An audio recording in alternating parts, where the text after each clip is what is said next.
Good morning बच्चों। आज हम पढ़ेंगे शक्ति संतुलन की अवधारणा में शक्ति संतुलन के प्रमुख साधन क्या है, अर्थात शक्ति संतुलन को स्थापित करने के कुछ उपाय है जिसका कि पालन राज्य करते हैं या जिसको राष्ट्र अपनाते हैं। तो अंतर्राष्ट्रीय राजनीति में मोटे तौर पर हम देखें तो 6 प्रकार के साधन बताए गए हैं जिनके द्वारा कोई भी राष्ट्र शक्ति संतुलन को अपने पक्ष में करने की कोशिश करते हैं। तो शक्ति संतुलन को स्थापित करने के लिए विभिन्न तरह जो साधन है उसमें सबसे पहला साधन है क्षतिपूर्ति या फिर मुआवजा। मुआवजा या क्षतिपूर्ति का यह अभिप्राय है कि एक राज्य को उतना दे दिया जाए जितना कि उसे लिया गया है, ताकि अंतर्राष्ट्रीय स्तर पर संतुलन बना रहे, बैलेंस बना रहे। तो अक्सर इस साधन को युद्ध के समाप्ति के बाद अपनाया जाता है। तो युद्ध के पश्चात जो शांति संधियां या समझौते किए जाते हैं उसमें इसी आधार पर राज्य के विभिन्न राज्यों के क्षेत्रों में प्रदेशों का आदान प्रदान किया जाता है और बांटा जाता है और उनकी सीमाओं में परिवर्तन किया जाता है, ताकि राज्यों की तुलनात्मक जो शक्ति है वो यथापूर्व बनी रहे और उनमें संतुलन बना रहे। तो हम देखते हैं कि इस प्रकार की नीति का पालन प्रथम और द्वितीय विश्व युद्ध के बाद किया गया कि पराजित राष्ट्र को क्षतिपूर्ति दे, कुछ मुआवजे के रूप में कुछ राज्य दे दिए जाए या कुछ कंपेंसेशन का कुछ भाग दे दिया जाए, तो उसे एक शक्तियों में संतुलन की स्थिति बनी रहती है। जैसे कि मार्गेंथो ने कहा है कि राजनीतिक समझौते को जन्म देने वाली राजनीतिक वार्ताओं की सौदेबाजी भी एक सामान्यतः रूप का एक ऐसा सिद्धांत है जिससे कि शक्ति संतुलन बना रहे, या वह भी एक शक्ति संतुलन का भाग है। तो इस प्रकार शक्ति संतुलन स्थापित करने के लिए विभिन्न भूभागों का वितरण किया जाता है, जिसमें उनकी उर्वरता, औद्योगिक क्षमता, संसाधनों की प्रचुरता का ध्यान रखा जाता है और इस प्रकार मुआवजे या क्षतिपूर्ति के रूप में शक्ति संतुलन को विश्व में स्थापित करने का प्रयास किया जाता है। दूसरा साधन है हस्तक्षेप। कभी कभी शक्तिशाली राज्य संतुलन स्थापित करने की दृष्टि से दूसरे राज्यों के आंतरिक मामलों में हस्तक्षेप करते हैं। जैसे कि हमने देखा कि प्रथम विश्व युद्ध के बाद, द्वितीय विश्व युद्ध के समय, उससे पहले और उसके बाद भी विभिन्न जो छोटे छोटे राज्य थे उनके आंतरिक मामलों में हस्तक्षेप करने की नीति को अपनाया गया। वर्तमान में भी यही स्थिति चल रही है कि जैसे कि हम देखें एशिया में कि चाइना हमारे आंतरिक मामलों में हस्तक्षेप करता है या आए दिन भारत को परेशान करने की जो नीति अपनाता है, तो वो भी एक शक्ति संतुलन को स्थापित करने के एक साधन के रूप में उसका इस्तेमाल करता है, ताकि उस शक्ति संतुलन उसके पक्ष में बना रहे। तो यहाँ पर हम यह देखते हैं कि कोई भी देश शस्त्रीकरण, औद्योगिकरण और उत्पादन बढ़ाकर शांतिप्रिय राज्य के स्थान पर एक आक्रामक राज्य बन सकता है, जैसे कि चाइना है। तो वो अंतर्राष्ट्रीय राजनीति पर वो अपना प्रभाव डालता है और ऐसी स्थिति में अन्य राज्य या छोटे राज्य जो है वह मुक्त दर्शक बनकर रह जाते हैं और वह उनके मामलों में प्रत्यक्ष रूप से हस्तक्षेप करते हैं। तो इस प्रकार हस्तक्षेप की नीति भी शक्ति संतुलन को एक तरह से स्थापित करती है और युद्ध के हमेशा युद्ध के बाद की स्थितियों को यथावत बनाए रखने के लिए भी हस्तक्षेप की नीति का प्रयोग किया जाता है, ताकि युद्ध के बाद शक्ति संतुलन बना रहे। तो इस प्रकार हमने देखा कि विश्व में विभिन्न राज्य जो है शक्ति संतुलन की को स्थापित करने के लिए हस्तक्षेप का सहारा लेते हैं। तो इसलिए हस्तक्षेप करने वाली जो शक्तियाँ होती है वो स्वार्थपूर्ण होती है और वो छोटे राज्यों को अपने स्वार्थों की पूर्ति के लिए छोटे राज्यों को परेशान करती है और या उनके आंतरिक मामलों में हस्तक्षेप करती है।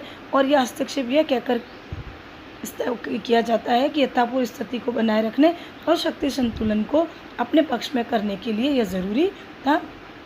तो अगर शक्ति और इसी हस्तक्षेप की जो उग्र स्थिति है वो युद्ध में भी परिणित होती है।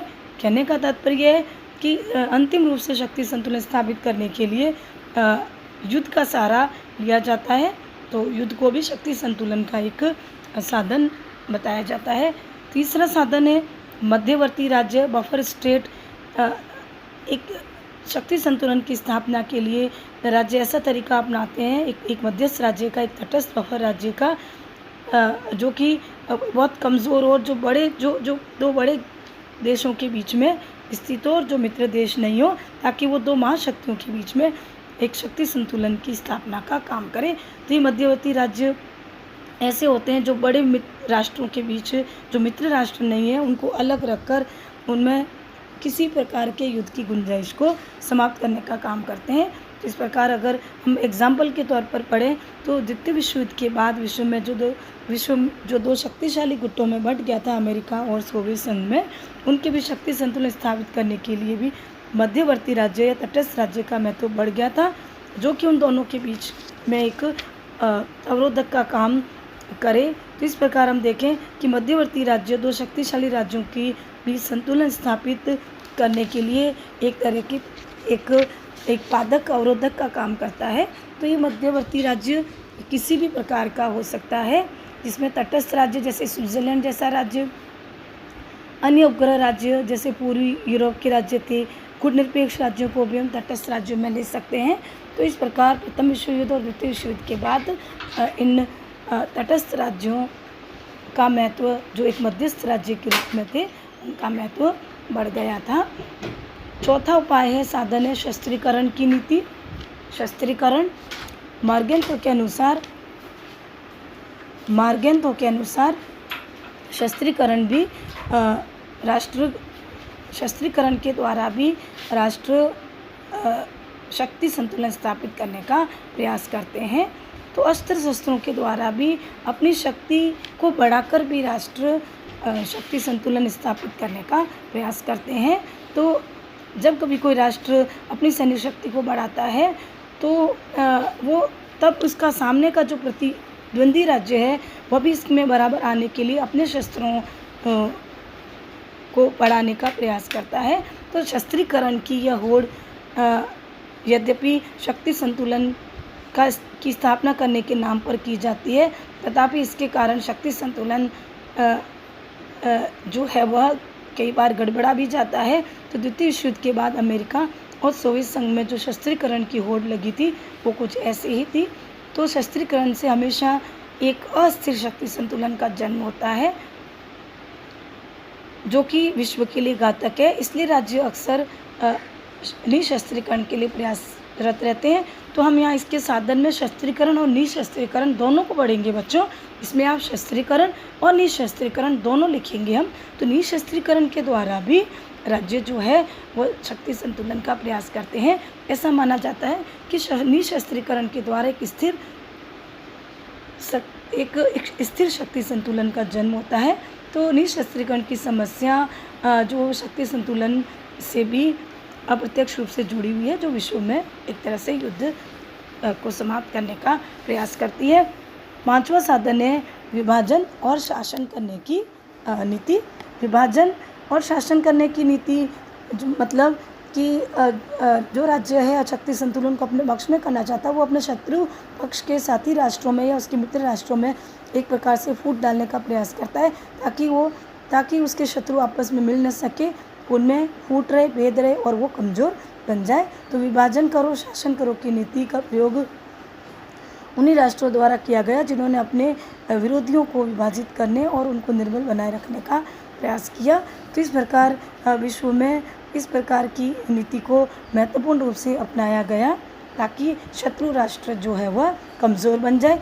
द्वितीय विश्व युद्ध के बाद जो शीत युद्ध छिड़ा था, उसमें भी अमेरिका और सोवियत संघ द्वारा इस नीति का प्रयोग बहुत बढ़ चढ़कर किया गया, लेकिन इससे छोटे छोटे पड़ोसी राष्ट्रों की सुरक्षा को खतरा उत्पन्न होने का डर रहता है।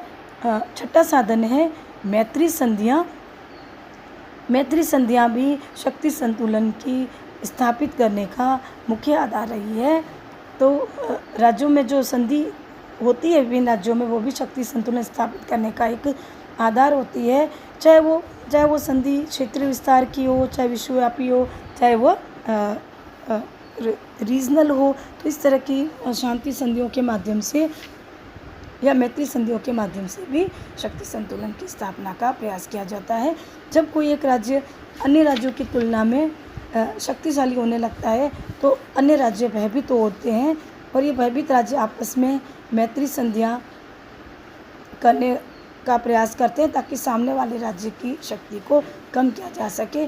तो राज्य आपस में संगठित होकर अपनी शक्ति को बढ़ाते हैं और अपने विरोधी की शक्ति को कम करने का प्रयास करते हैं और इस प्रकार का क्रम निरंतर चलता रहता है जब तक कि विश्व के सभी राज्य जो है वो विरोधी गुटों में या मैत्री गुटों में बंटकर संगठित होकर बंट नहीं जाते। तो इस प्रकार की मैत्री संधियाँ जो है वो अक्सर यूरोपीय देशों में महत्वपूर्ण रूप से होती आई है। तो इस प्रकार हम देखें कि अंतर्राष्ट्रीय राजनीति में मैत्री संधियाँ सुरक्षात्मक भी हो सकती है और आक्रामक भी हो सकती है। सुरक्षात्मक जो संधि है अक्सर वो किसी निश्चित राज्य के विरुद्ध नहीं होती है, वो किसी भी राज्य के विरुद्ध हो सकती है जो कि शक्ति संतुलन को असंतुलित करने का प्रयास करता है। तो इस प्रकार हमेशा दुर्बल पक्ष के साथ ही संधि करके शक्ति संतुलन को स्थापित करने का प्रयास किया जाता है। तो इस प्रकार हमने पढ़ा बच्चों कि शक्ति संतुलन को बनाए रखने के लिए राज्य इन 6 साधनों में से कोई भी साधन अपनाते रहते हैं। इन साधनों के प्रयोग से जो प्रयोगकर्ता राष्ट्र है वह अपनी शक्ति में वृद्धि का प्रयास करता है और शक्ति संतुलन को अपने पक्ष में बनाए रखने का प्रयास करता है। धन्यवाद।